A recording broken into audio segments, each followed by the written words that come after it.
I'm tired of traveling, or fighting superstition in its many manifestations. Even though it was me who chose to debunk folklore and mysticism.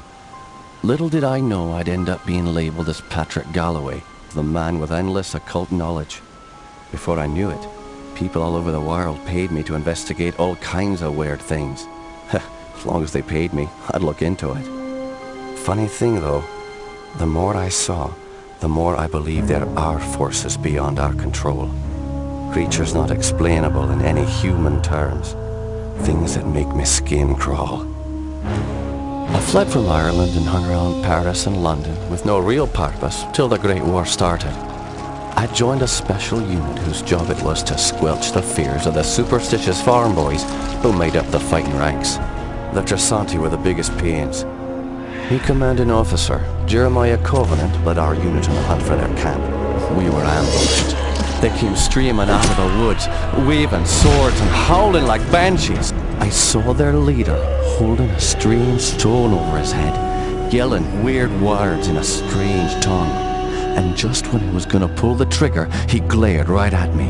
A bright green flash came from his hand, and it bowled me over as my gun went off.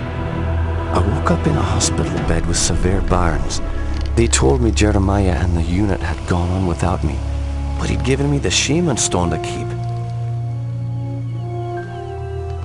I hadn't given any of this much thought until I came back here to find this letter that Jeremiah wrote me almost 6 months ago, asking me to come back to Ireland and help him out. This is not something I'm dying to do, for it may mean the death of me. He saved my life though, so I owe it to him. Just hope it's not too late.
I'm Patrick Galloway, a friend of Jeremiah's.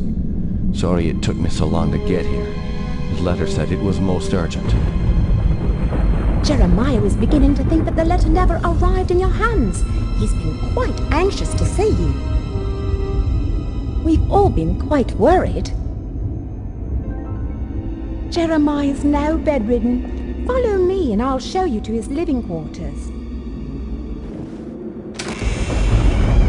I apologize for the look of the house, but there's only a skeleton crew of servants now. Jeremiah let go of everyone else, and the house is much too large for us to clean.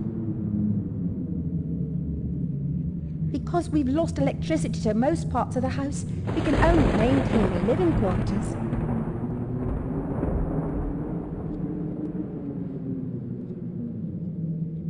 This family's had so much tragedy. I hope you can help him.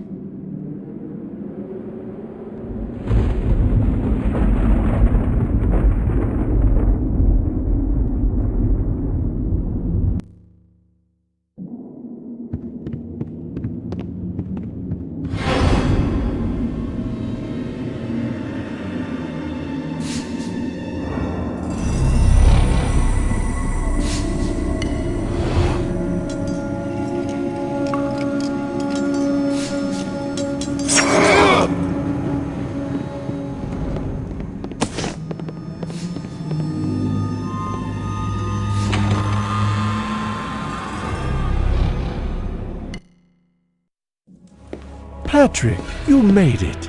At your service, Jeremiah. Sorry for the delay, but I've been abroad. What happened to you? It seems I've come under the watchful eye of the Reaper, my friend. It's been a long time, hasn't it? Apparently too long. Patrick, I came back from the war only to find my entire estate in disarray. My brother Aaron disappeared first, and then my sister Bethany.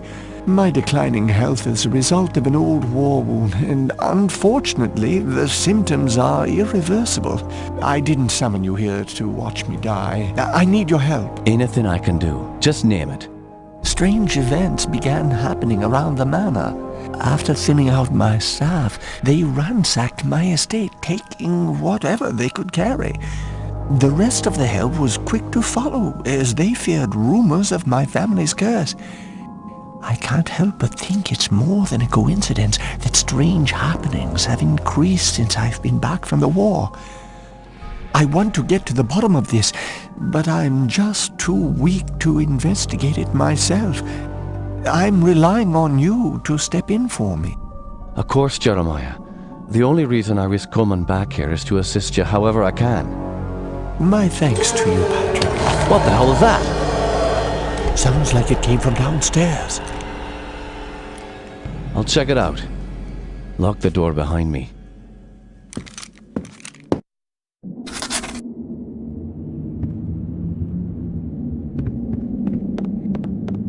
Jammed.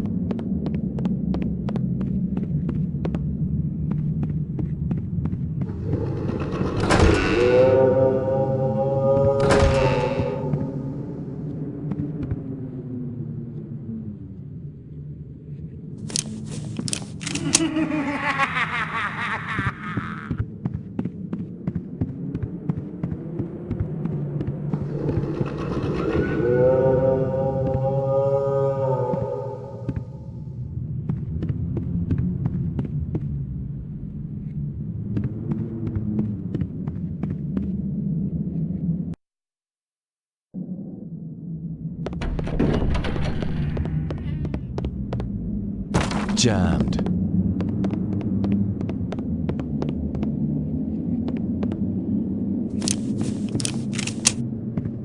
Can you describe what you can only see? As the bonds of flesh are broken, the world becomes apparent.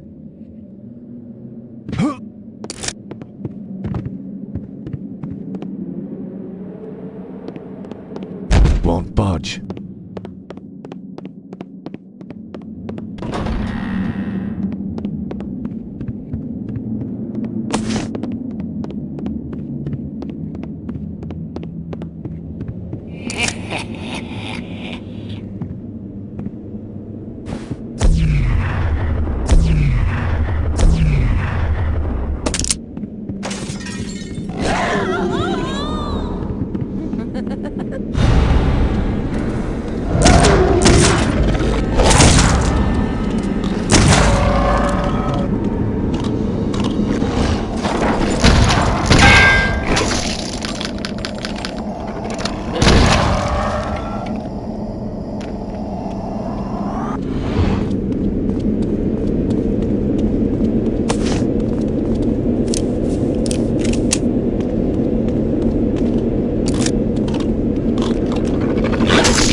won't budge.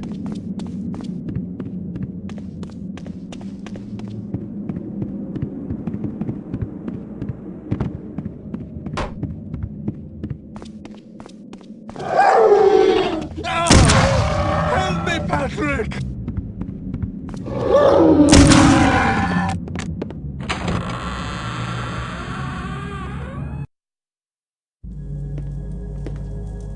Those beasts were after me. What in God's name were those things? They're called howlers. And while I've never seen one before tonight, I've heard of them for years. Those weren't natural, my friend. We're fighting more than superstitions here. Perhaps I was being naive not to tell you, but there might be something more sinister at work here. When I was a boy, I encountered something I can't quite explain. You see, there was this isle of standing stones that sits just off the estate. Someone had carved a sigil into each of the stones, something indiscernible.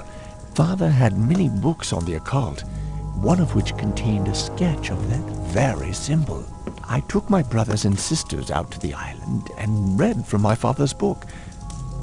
Well, what happened? Something answered. The ocean began to boil, and a great wind whipped against us as we stood in the circle, and my siblings huddled to the ground in fear. Eventually, the wind died, and the sea settled. Patrick, I know it sounds like the ravings of a dying man, but I believe those standing stones had something to do with this. What has once been a taint upon this family has now begun to manifest itself. But you told me you're dying. Doesn't this curse end with you? Who knows?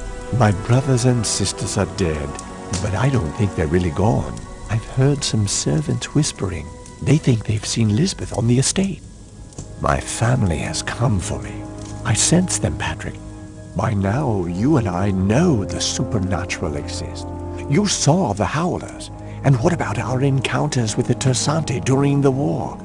You still even carry the Gelzebah stone with you. It's a token of the shaman's life I took. That's all. I found a scroll with a picture of the Gelzebah on it. I believe it contains the way to awaken the stone's dormant power.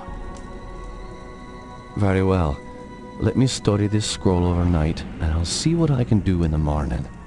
This house still hides many secrets. I'm counting on you to reveal them and put an end to this mess.